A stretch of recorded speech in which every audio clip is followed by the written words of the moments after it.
कि कोई ज़िंदगी में इतना गिर जाए कि सुधरने का मौका ही ना हो उसके पास। पॉइंट ऑफ नो रिटर्न आता है। बहुत खतरनाक बात है, बहुत बहुत खतरनाक बात है ये। जो जिंदा है उसे भविष्य की चिंता नहीं होती, और जो लाशें हैं वो बहुत परेशान हैं कि हाय कहीं मैं मर न जाऊं। अपनी सारी गंदगी हम किसके सामने प्रकट करते हैं? जो हमारे अपने और करीबी होते हैं। श्री कृष्ण कह रहे हैं, जब तुम अपनी उच्चतम संभावना से इतना ज्यादा गिरकर जी रहे हो तो मैं घोषित कर रहा हूं कि तुम जी ही नहीं रहे हो। नमस्कार सर, मेरा सवाल है कि क्या ऐसा हो सकता है कि कोई ज़िंदगी में इतना गिर जाए कि सुधरने का मौका ही ना हो उसके पास, या सुधरने की गुंजाइश हमेशा रहती है? गर्भ से तो एक संभावना पैदा होती है, और आपने उस संभावना का अगर पूरी तरह गला घोट दिया तो आप तो बस ऐसे ही चल फिर रहे हो। आपको हम क्यों कहें प्राणी? प्राण तो कब के समाप्त हो चुके हैं। आप तो एक धोखा हो, एक भ्रम हो। आप सांस ले रहे हो, आप भोजन कर रहे हो, बोल रहे हो, चल रहे हो, तो ऐसा प्रतीत होता है जैसे आप जीव हो। आप जीव नहीं हो, आप मृत हो। हम पशु को फिर भी जीव बोल देंगे, अज्ञान अंधकार वाले को हम जीव भी नहीं बोलेंगे। हम उसे ये भी नहीं कहेंगे कि जानवर कहीं का। उसे जानवर कहना भी उसका सम्मान हो गया। वो जानवर भी कहलाने का अधिकारी नहीं है, वो बस मृत है। जीवन में अगर गिरते ही जाओगे तो एक बिंदु आ जाता है जिसके बाद आप उठ नहीं सकते।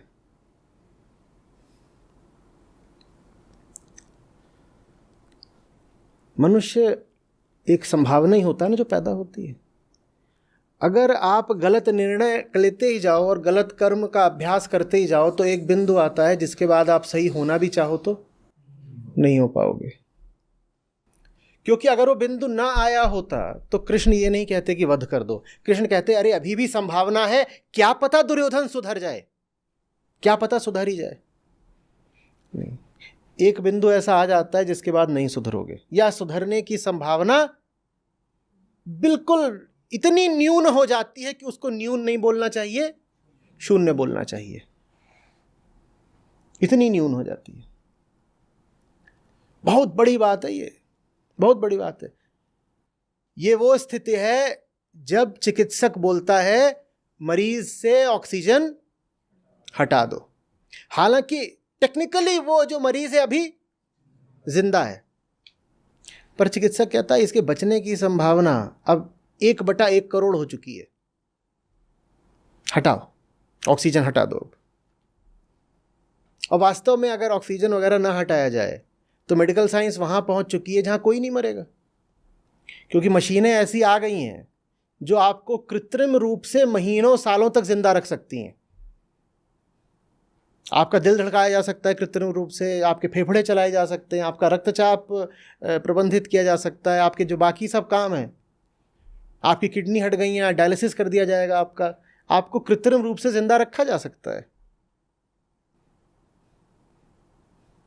या हटाओ वेंटिलेटर से,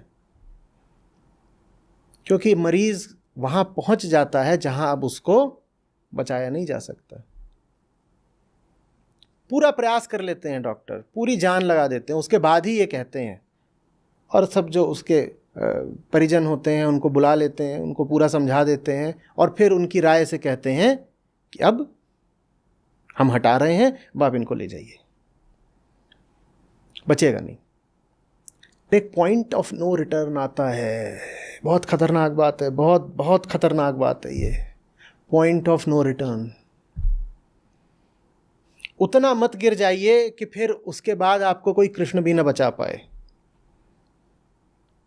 उतना मत गिर जाइए कि किसी कृष्ण को ही घोषित करना पड़े कि ये अंधेरे में नहीं है, ये है ही नहीं,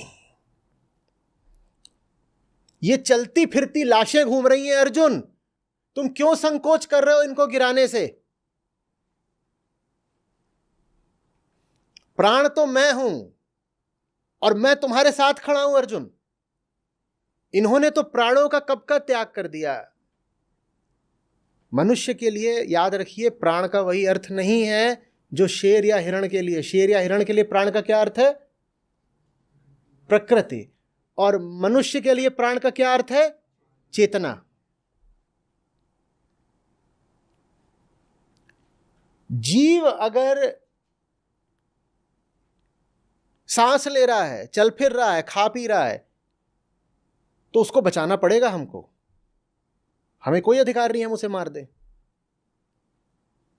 लेकिन मनुष्य को मात्र इस नाते नहीं बचाया जा सकता कि ये तो साहब अभी खाता पीता है, सांस लेता है। ना ना ना ना, मनुष्य होने का पैमाना ही बिल्कुल दूसरा है।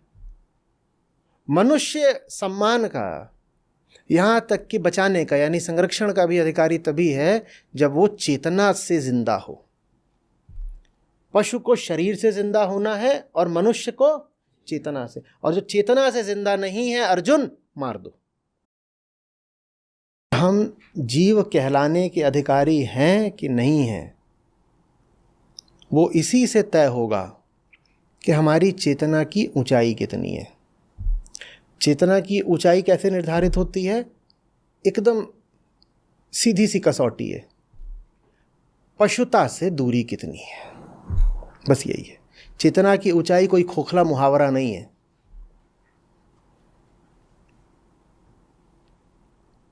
बहुत ठोस बात है जिसको जांचा जा सकता है। आप अभी जांच सकते हैं। आपके जीवन में वो सब काम जितने कम हैं जो पशुओं में पाए जाते हैं, आप उतने ज्यादा चैतन्य हैं। और जो जितना चैतन्य है, कृष्ण कह रहे हैं, उसको उतना ही ज्यादा मानना जीवित। तो चेतना का पैमाना क्या हुआ? पशुता का उल्लंघन, पशुता का अतिक्रमण, या पशुता के तल से एक ऊपर का आरोहण, या जो भी शब्द आपको पसंद, ऊर्ध्वगमन कह लीजिए, जो भी कहना है। यह चेतना का पैमाना हुआ। और जीवित होने का पैमाना क्या है? चेतना। तो जीवित बस वही है जो पशु नहीं है। और जो जितना ज्यादा पशु है, कृष्ण कह रहे हैं, उसको हम मृत ही मानेंगे। मैं उदाहरण देता हूं। सड़क पर दुर्घटना हुई है, सड़क पर दुर्घटना हुई है, सड़क के बगल में घास का मैदान है या कुछ पेड़ वगैरह है, कुछ खेत है, कुछ भी है। सड़क पर दुर्घटना हुई है, वहां 2 लोग गिरे हुए हैं, उनके खून बह रहा है। वहां पर कुछ मवेशी चर रहे हैं, सड़क के बगल में दुर्घटना हुई है, वो अपना चर रहे हैं, चर रहे हैं। पेड़ों पर गिलहरियां हैं, पक्षी हैं, 1-2 बंदर हैं, वो जैसा अपना उनका काम है, कार्यक्रम वो कर रहे हैं। और वहीं पास में घास पर 2 लोग बैठे हुए हैं, वो भी अपना खाना चर रहे हैं।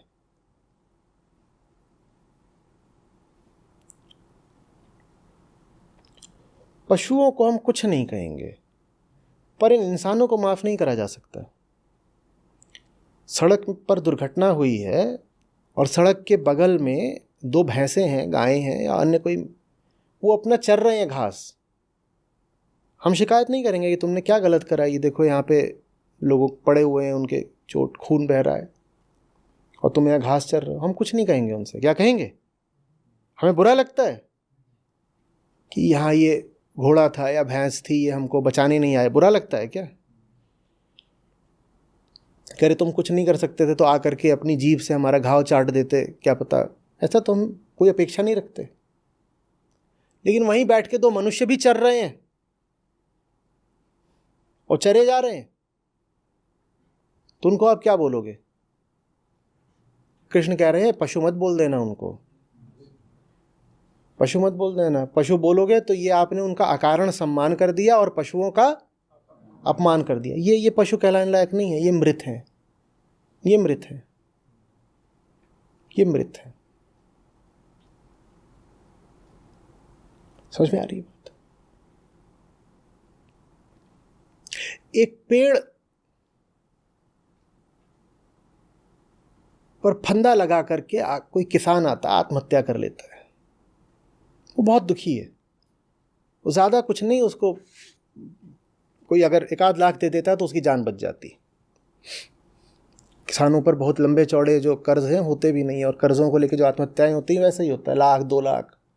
कई बार तो उससे भी कम, 50,000।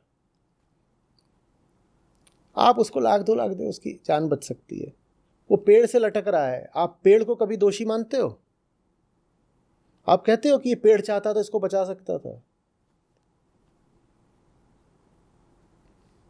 किसी पेड़ के नीचे कोई हत्या हो जाती है, पेड़ पे इल्जाम जाता है क्या? ये रहा पेड़, और पेड़ के नीचे, पेड़ के ठीक बगल में, पेड़ के सामने हत्या हो गई। आपके सामने हत्या हो जाए तो बोलिए, पेड़ को तो हम कुछ नहीं कहते। उसी पेड़ के नीचे कोई आकर के बैठ जाए ध्यानी, और वो घंटों वहां ध्यान लगाकर बैठा हुआ है, कोई आके बैठ गया कवि, वो एकांत में चुपचाप कुछ लिख रहा है, और उसी पेड़ के नीचे कोई हत्या हो सकती है, कोई उसकी डाल पे आत्महत्या हो सकती है, उसी पेड़ के नीचे बलात्कार हो सकता है। पेड़ तो पेड़ है, पेड़ से हमारी कोई उम्मीद कुछ नहीं। पर एक इंसान किसी ध्यानी के ध्यान में खलल डाले तो हम उसे इंसान नहीं बोलेंगे। किसी इंसान के सामने हत्या हो रही हो और वो हस्तक्षेप न करे तो कृष्ण कह रहे हैं उसको इंसान ही मत बोलना, उसको पेड़ भी मत बोलना, उसको कहना मृत है, ये नष्ट हो ही चुका है। इसे इंसान क्या, पशु क्या, पेड़ भी कहलाने का हक नहीं है। देखिए साहब, मनुष्य योनि में जन्म लिया है, तो कसौटी कड़ी है। ऊंची चीज की मेंटेनेंस भी ऊंची होती है। अब साइकिल है आपके पास और मर्सिडीज है, साइकिल की मरम्मत कराने जाते हैं तो कितना लगता है? कुछ नहीं, जो भी है, कभी चेन कुछ हो जाती है, कभी उसकी ट्रिंग कराए ठीक, कभी उसका वो जो ब्रेक शू है वो घिस गया है, तो कुछ नहीं, जाइए 50 रुपया, 100 रुपया, 400 रुपया, सब काम हो जाता है साइकिल का। और मर्सिडीज की मरम्मत न भी कराइए, बस उसको आप जो उसकी सामान्य सर्विसिंग है उसके लिए ले जाइए, तो भी वो आपको कम से कम नहीं तो 20-40 हज़ार का बिल थमा देगा।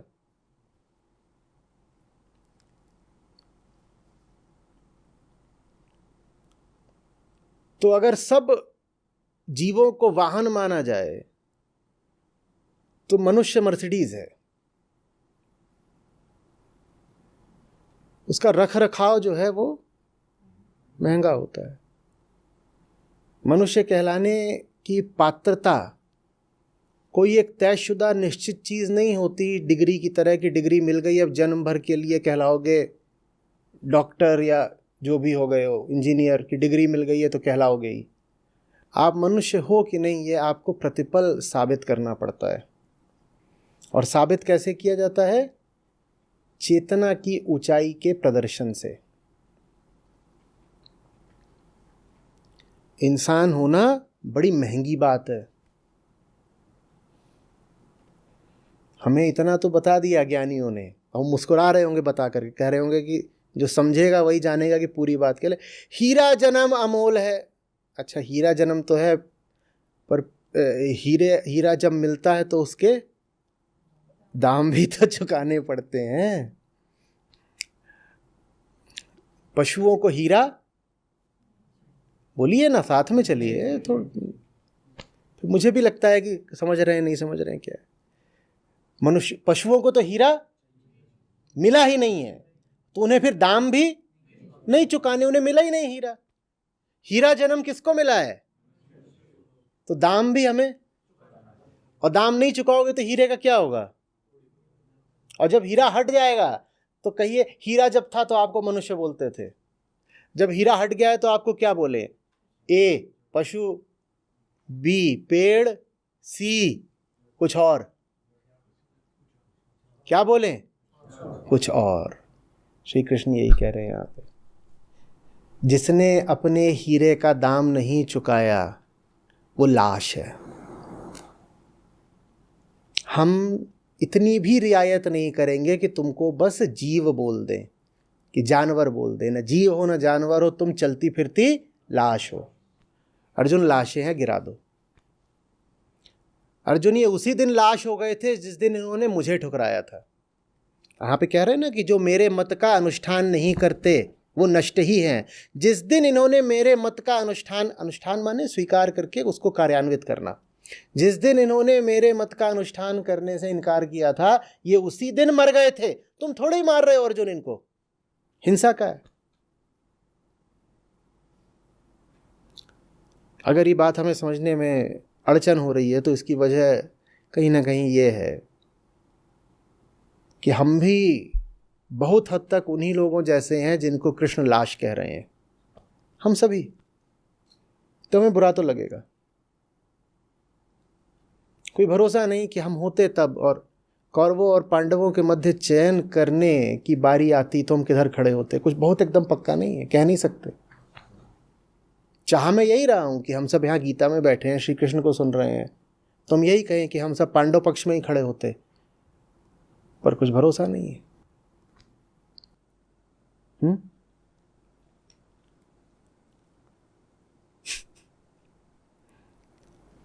तो कृष्ण आ गए हैं, उन्होंने तो अपना फैसला सुना दिया। ये भविष्य में नहीं नष्ट होंगे अर्जुन, ये मरे हुए हैं, ये मरे हुए हैं। कितनी सारी इससे अब बातें खुलती हैं यहां से।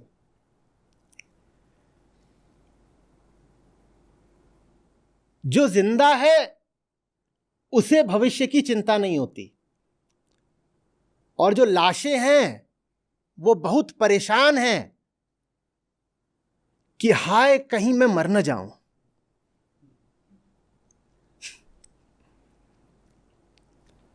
जो सचमुच जीवित है वो तो आत्मस्थ है, और आत्मा का कोई भविष्य, ऐसा नहीं कि आत्मा का भविष्य सुरक्षित होता है, आत्मा का कोई भविष्य होता ही नहीं है। आत्मा का कोई अतीत होता है, आत्मा का कोई भविष्य होता है? आत्मा तो बस है, ना उसके पीछे कुछ, ना उसके आगे कुछ, ना दाएं कुछ, ना बाएं कुछ, कुछ नहीं, असंबद्ध है। तो जो सचमुच है उसे कोई डर नहीं कि मेरा क्या होगा, और जो है ही नहीं,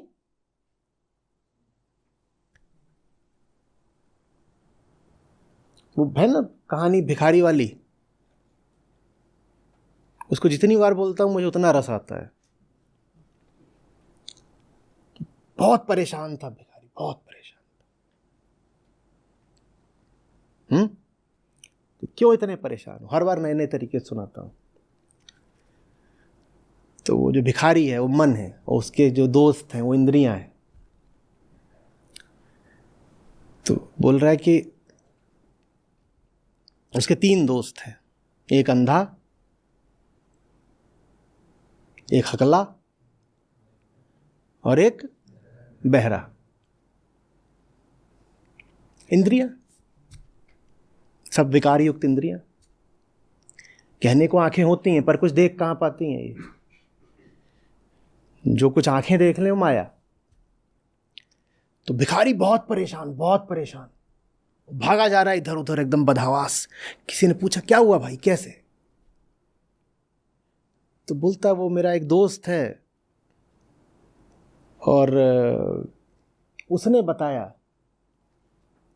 कि लुटेरों की बड़ी बड़ी भारी फौज आ रही है, और उसने जो है देखा है वहां से कि बहुत एक लंबी चौड़ी फौज है लुटेरों की आ रही है, और वो अपनी गाड़ियों पे बंदूकें लेके आ रहे हैं, और उनकी गाड़ियां भी जो हैं वो जो खुली वाली एसयूवी होती हैं उन पे बैठ के आ रहे हैं। तो धूलें उड़ रही हैं। जैसे तालिबान वगैरह नहीं चलते, वो एक एक पे 10-10 लदे हुए AK-47 लेके, बोल रहे वो सब आ रहे हैं हमारे शहर की ओर लूटने के लिए। बोले अच्छा तेरे दोस्त ने बताया? हाँ आ रहे हैं। तो ये तो दिक्कत है। बोले किस दोस्त ने देखा? अंधे ने देखा। बोले अच्छा अच्छा अच्छा। तो और भरोसा कैसे कर लिया तूने? बोले अरे एक और दोस्त है, उसने बताया कि उसने उन गाड़ियों की गड़गड़ाहट सुनी है और गोलियों की गर्जना सुनी है, गड़गड़ गड़गड़ फायरिंग करते हुए आ रहे हैं। बोले अच्छा अच्छा। ये कौन सा दोस्त था? बहरा। बोले अच्छा। तो बोले उसने देखा, उसने सुना, तुझे बताया किसने ये सब वृतांत? बोले वो तीसरा है ना, वो उन दोनों से सुन के आया, फिर उसने मुझे बताया। बोले वो कौन सा है? वो हकला। बोले अच्छा। तो इन्होंने ये देख लिया, सुन लिया, बता दिया, तो तू काहे को मरा जा रहा है, काहे को भाग रहा है? बोले कहीं मुझे लूट न ले, जिंदगी भर की मेरी संपत्ति, मेरी जायदाद कहीं लूट न ले, तेरे पास है क्या? बोले ये हाल होता है उनका जो अहंकार, अंधकार, अज्ञान, असूया में जीते हैं। तुम्हारे पास कुछ नहीं है, लेकिन तुम हमेशा डरे रहोगे कि हाय कुछ छिन न जाए। तुम्हारे पास कुछ नहीं है, तुम पूरे भिखारी हो, लेकिन दिल हर समय धड़कता रहेगा, धक धक लगी हुई है, हाय हाय हाय, रात को नींद नहीं आती। क्यों? कहीं कोई हानि ना हो जाए, कहीं कुछ छिन ना जाए। तेरे पास है क्या? और जिनके पास सचमुच होता है वो तो चैन की नींद सोते हैं। अस्तित्व का जो नियम है वो तेरे मन के, माया के नियमों के बिल्कुल विपरीत चलता है। माया का नियम कहता है कि जिसके पास कुछ नहीं होगा वो बहुत घबराएगा कि कहीं लुट ना जाऊं। और जो सचमुच अस्तित्वमान है, आत्मा का नियम कहता है कि जिसके पास सचमुच होगा वो बिल्कुल नहीं घबराएगा कहीं लुट ना जाऊं। तो इसमें से आपके लिए भी एक मानदंड निकल आया, आप अगर परखना चाहते हो तो, कि आपके पास सचमुच कुछ है कि नहीं। आप देख लीजिए आप घबराते कितना है कि कहीं कोई हानि ना हो जाए भविष्य में। जो भविष्य को लेके जितना आशंकित है वो जान ले कि उसके पास वर्तमान में कुछ भी नहीं है। जिसको भविष्य का खतरा जितना सताता है वो जान ले उसके पास वर्तमान में कुछ भी नहीं है। जो सचमुच पा लेते हैं वो भविष्य की ओर से उदासीन हो जाते हैं। वो जी उठते हैं, भविष्य मर जाता है। और जिनके लिए भविष्य अभी जिंदा है वो आज मरे हुए हैं। आप में जीवन कितना है, आप मनुष्य कहलाने के, आप चैतन्य कहलाने के कितने हकदार हो, वो इसी से तय होता है कि आपका भविष्य अभी मरा कि नहीं, आपका अतीत अभी मरा कि नहीं। जिसका अतीत अभी जिंदा है, जिसका भविष्य अभी जिंदा है, वो व्यक्ति मुर्दा है। समझ में आ रही है बात कुछ? तो एकदम मुश्किल नहीं होता किसी जागृत व्यक्ति को पहचानना।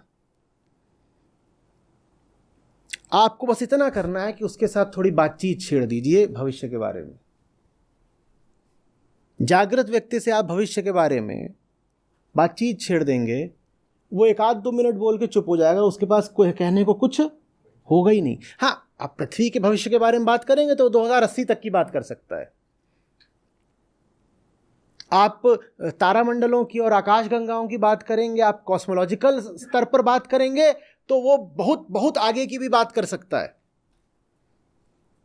हाँ, बिलियंस ऑफ ईयर आगे भी क्या हो सकता है, या big bang trillions of year पीछे क्या हुआ था, वो सब बातें कर रहे हैं। पर जहां व्यक्तिगत अतीत और व्यक्तिगत भविष्य की बात आएगी वो थोड़ा बहुत कुछ बोलेगा, फिर कुछ माल मसाला सामग्री है ही नहीं, क्या बोले।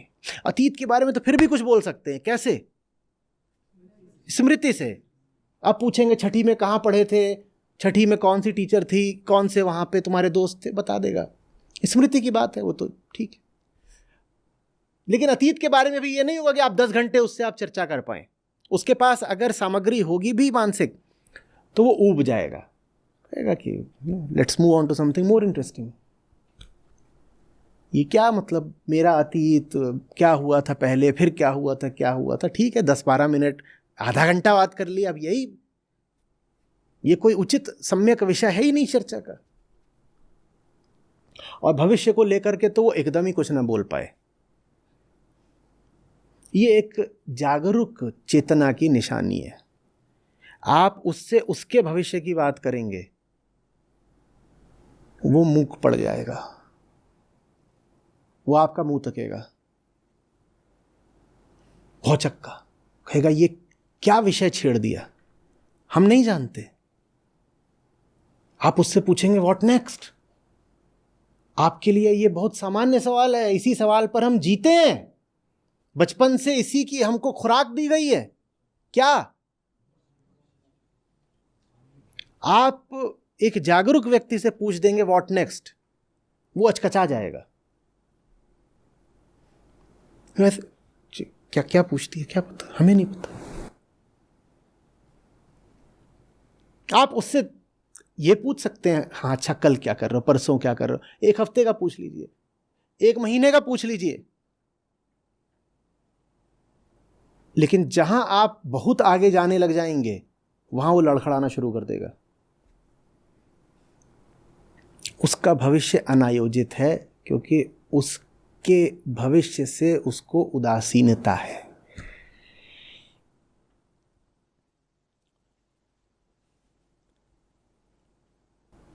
उसे भविष्य से चूंकि प्रत्याशा नहीं है, इसलिए परवाह नहीं। परवाह उसी की करी जाती है जिससे आशा होती है। उसे भविष्य से कोई आशा नहीं, इसीलिए उसे भविष्य की परवाह नहीं। और मुर्दों की निशानी यह है कि आप उनसे वर्तमान की बात करिए तो वो घबरा जाएंगे, क्योंकि वर्तमान उनका मृत है। हां, आप उनसे भविष्य की बात करेंगे तो अरे एक हफ्ते तक वो आपसे बात ही बात करते जाएंगे। फिर मैं ऐसा करूंगा, फिर ऐसा करूंगा, फिर मुनिया का ऐसा होगा, फिर चुनिया का ऐसा होगा, फिर छुन्नू यहां जाएगा, नुन्नू यहां जाएगा, सब होगा। उसके इतनी योजनाएं होंगी, अब ये करना है, वो करना है, दीदी का तलाक कराना है, जीजा जी की फिर शादी करानी है। आप हंस रहे हैं, हम इसी पे तो जिंदा रहते हैं। आप जिसको आम आदमी कहते हैं उसकी मानसिक सामग्री निकाल लीजिए, ये जो हार्ड डिस्क है इसको निकालिए और वहाँ जो कुछ है यहाँ पीछे एक स्क्रीन पे प्रोजेक्ट कर दीजिए, आप झंझना जाएंगे। आम आदमी इन चीज़ों के अलावा और सोच क्या रहा है? हाँ, बस उसको पता है कि ये सब चीज़ें शायद सोची नहीं जानी चाहिए नैतिकता के चलते, तो वो इन चीज़ों को आमतौर पे प्रकट नहीं करता। प्रकट करता भी है तो किससे? जिनसे प्यार होता है।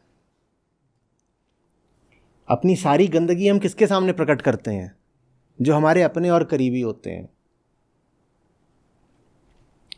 किसी से निकटता का हमारा और क्या सूत्र होता है? जिसके मुंह पे हम अपनी गंदगी मल सकें उसको हम अपना बोलते हैं, और जिसके सामने हम प्रस्तुत हों कि आ तू अपना मल मेरे मुंह पे मल दे, मल, तो उसको फिर कहते हैं ये मेरा अपना है। जिससे आप जितनी दुर्गंध की और मलिन बातें कर सको वो उतना ज्यादा आपका खासम खास होता है। हमारे रिश्ते भी इसी सड़ांध के आधार पर इसीलिए बनते हैं क्योंकि उसके अलावा वास्तव में हमारे पास कुछ है नहीं। श्री कृष्ण कह रहे हैं, जब तुम अपनी उच्चतम संभावना से इतना ज्यादा गिरकर जी रहे हो तो मैं घोषित कर रहा हूं कि तुम जी ही नहीं रहे हो। मैं घोषित कर रहा हूं कि तुम पॉइंट ऑफ नो रिटर्न पार कर चुके हो, तुम मुर्दा हो। कल उन्हें क्या कष्ट हो वो आज ही जब नष्ट है। अहंकार में, अंधकार में, अज्ञान में मति भ्रष्ट है। कल उन्हें क्या कष्ट हो वो आज ही जब नष्ट है। अहंकार में, अंधकार में, अज्ञान में मति भ्रष्ट है। कल उन्हें क्या कष्ट हो वो आज ही जब नष्ट है। मैं सर्वेश लखनऊ से। मैं आचार्य जी से एक ऐसे समय पे जुड़ा कि मैं बहुत घबराया हुआ था, बहुत हताशा में था। मुझे अचानक एक डिजीज डायग्नोस हुई थी और लगा कि मौत मेरे सामने खड़ी है। मौत से ज्यादा, उस डिजीज से ज्यादा मैं मर रहा था कि मुझे मौत आ जाएगी। सामना आचार्य जी को, उससे पहले भी मैं कनेक्ट हुआ था, लेकिन आचार्य जी से पहली बार सामना हुआ। मैं आचार्य जी के सामने पहुंचा। आचार्य जी का वो वीडियो यूट्यूब पे रिलीज हुआ अभी भी है, क्या करोगे इतना जी कर। वो 15-20 मिनट का वीडियो मेरे जीवन में एक बहुत बड़ा परिवर्तन लाया। उस दिन मैं जिंदा हुआ और आज तक मरा नहीं मैं। नहीं तो हर रिपोर्ट हर टेस्ट पे लगता था मेरी मौत हो जाएगी। तो वो मेरे जीवन में एक, वो किस रूप में आचार्य जी आए और मेरा ऐसा परिवर्तन किए कि डर जो पूरा, सिर्फ बीमारी में नहीं, हर पल में वो डर मेरे पास रहता था और पूरी तरह से गायब हुआ मेरे जीवन से। उस डर के गायब होने के नाते जीवन में बहुत सारी उत्कृष्टताएं लगातार लगातार आती गई। तो ये मेरा रहा, कैसे क्या सुधार हुआ है आचार्य जी के उस 15-20 मिनट के मुझे दिए गए उस सुझाव से मैं बहुत ज्यादा अपने आप को परिवर्तित कर पाया हूं। आज के सत्र पे आते हैं। आज के सत्र में वैसे मैं आचार्य जी से लगभग सारे सत्रों से, जितने सत्र हैं सब पे जुड़ा रहता हूँ और कंटिन्यूअस मैं कोई भी सत्र मिस नहीं करता हूँ। एक दोहा जो मैं गाना चाहूंगा, हद हद करते सब गए, बेहद गए न कोई। हद हद करते सब गए, बेहद गयो न कोई। अनहद के मैदान में रहा कबीरा सोए रे साधो, रहा कबीरा सोए। मुझे आज दोहा मिला है, मैं इसको याद करूंगा। बड़ा अच्छा लगा मुझे दोहा मिला है। धन्यवाद।